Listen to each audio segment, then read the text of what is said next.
Bienvenidos a un nuevo bloque en el cual les brindaremos información pertinente sobre la toxicidad de antihipertensivos y antiarrítmicos. En este caso, hablaremos sobre un caso clínico forense sobre la intoxicación por amiodarona. Sin más preámbulos, comencemos. Antes de comenzar a hablar sobre la intoxicación por amiodarona, nos enfocaremos en el siguiente caso clínico, en el cual trata sobre un varón de 63 años con historia de tos, fiebre y disnea, con 3 semanas de evolución en sus antecedentes. Tenía diagnóstico de hipertensión arterial de larga data en tratamiento con enalapril, amlodipino e hidroclorotiazida.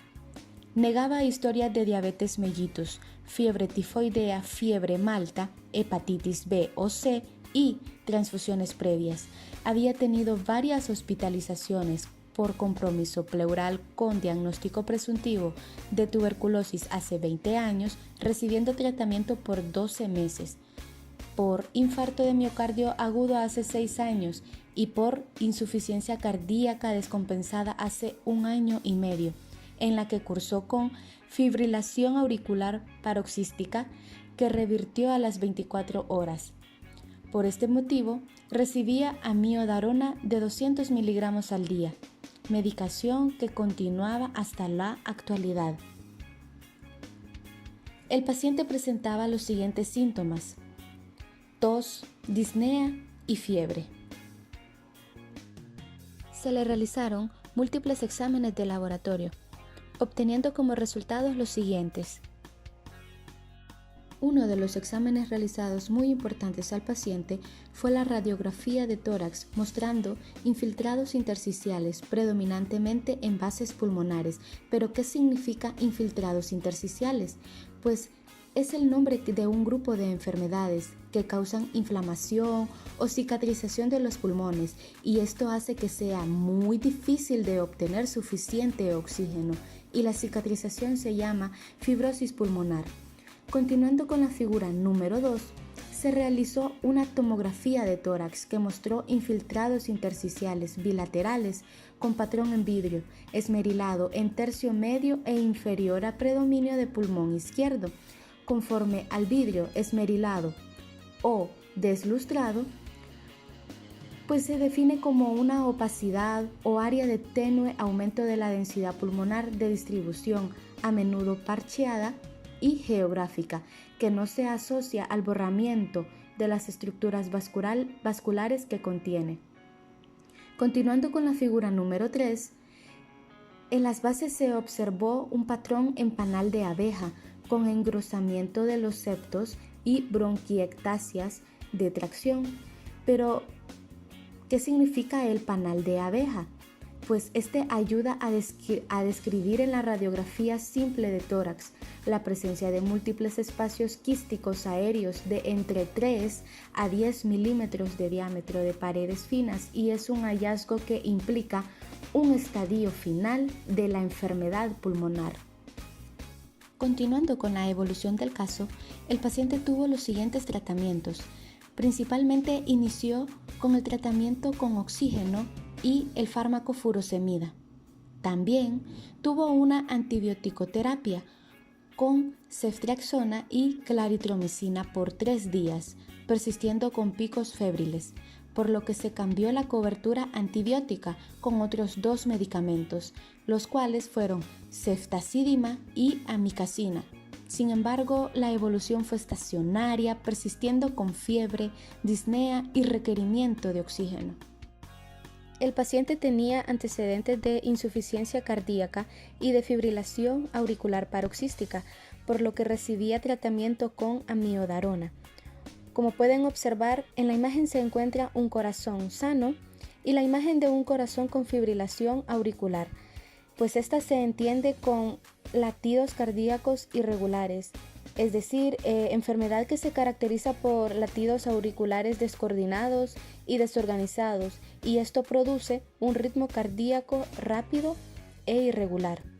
El paciente acudió con una historia de 3 semanas de tos, disnea y fiebre, llamando la atención desde el ingreso de la radiografía del tórax, con infiltrado bivasal, tipo consolidado, pero también con compromiso intersticial en la periferia. Recibió tratamiento para neumonía adquirida en la comunidad con ceftriaxona y claritromicina. Además, diuréticos por el antecedente de insuficiencia cardíaca.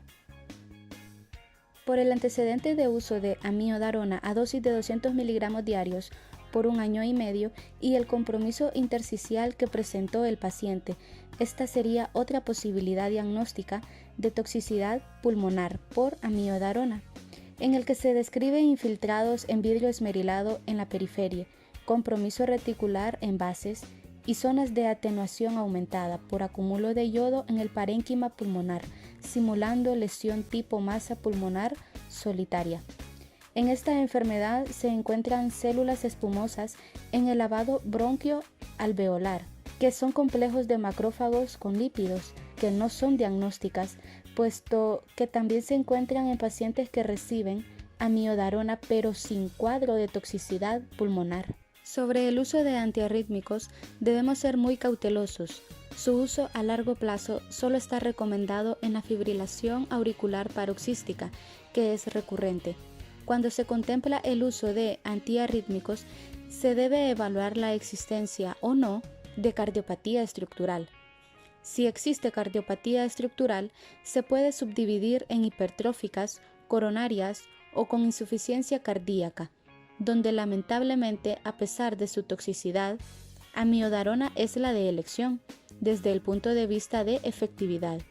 Sin embargo, recientemente se dispone de dronedarona, una droga similar a amiodarona, menos tóxica al no tener yodo en su composición, pero con una gran desventaja, que es de mayor costo. Si no existe cardiopatía estructural, se tienen varias alternativas terapéuticas, dentro de ellas propafenona, que está a nuestro alcance y que es menos tóxica que amiodarona. El mensaje principal de este caso es que tiene que estar justificado el uso de antiarrítmicos, basado en el hecho de ser una arritmia muy sintomática, que sea descompensante o ser extremadamente recurrente. Un paciente que tiene un primer episodio no necesariamente debe recibir antiarrítmicos, puesto que puede manejarse solo con control de la frecuencia cardíaca, por ejemplo, con betabloqueadores, calcio antagonistas o digitálicos. Por lo tanto, existe la posibilidad de toxicidad pulmonar por amiodarona. El paciente que recibe el fármaco amiodarona debe de ser evaluado periódicamente con radiografías de pulmón, pruebas de fusión pulmonar, perfil tiroideo, perfil hepático, ante la posibilidad de toxicidad por amiodarona. Se llega al acuerdo de suspender el fármaco amiodarona.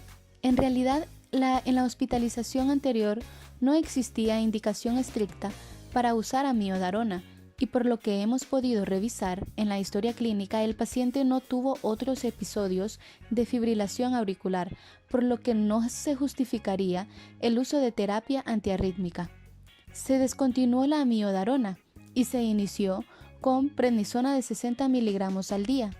La fiebre remitió a las 48 horas y mejoró la disnea. El paciente fue dado de alta sin requerimiento de oxígeno. Dentro de los resultados de las hormonas tiroideas fueron las siguientes, teniendo en cuenta que en controles ambulatorios se encontraba eutiroideo. Se entiende por eutiroideo a los hallazgos de concentraciones séricas bajas de hormonas tiroideas en pacientes sin manifestaciones clínicas de trastornos tiroideos, en el cual se diagnosticó hipotiroidismo inducido por el mismo fármaco amiodarona y se inició un nuevo tratamiento con levotiroxina. Uno de los efectos adversos más predominantes del fármaco amiodarona por vía oral son los pulmonares. El efecto tóxico pulmonar es el responsable de la mayor parte de las muertes causadas por el tratamiento con amiodarona. El efecto tóxico pulmonar está relacionado con el efecto acumulativo total, más que con los niveles de fármaco de manera puntual. Por lo tanto, es más probable observarlo en pacientes que llevan varios meses o años incluso bajo este tratamiento. El mecanismo de acción tóxica del fármaco amiodarona es que bloquea los canales de potasio, siendo este un fármaco antiarrítmico altamente efectivo. Su efecto principal consiste en el bloqueo de los canales de potasio, aunque también puede bloquear los canales de sodio y calcio y los receptores adrenérgicos alfa y beta. Por su actividad sobre los canales de calcio, puede provocar bradicardia sinusal o bloqueo auriculoventricular. Por su actividad sobre los canales de potasio, puede ser proarrítmico, prolongando el intervalo QT e incluso provocar torsión de puntas, aunque la incidencia es baja. La lenta resolución del cuadro pulmonar se debe a que la amiodarona es un fármaco que tiene un tiempo de vida media muy prolongado, de 55 días en promedio, y su acumulación en los tejidos hace que su eliminación sea muy lenta, lo que justifica que el tiempo de mejoría y de uso de corticoides sea tan largo como un año. También es importante recalcar que cuanto mayor compromiso en panal de abeja tengan los pulmones, más difícil será la remisión de dicho cuadro. La forma de afectación pulmonar es diversa, pudiendo ser neumonitis, intersticial crónica, neumonía organizada y masa pulmonar.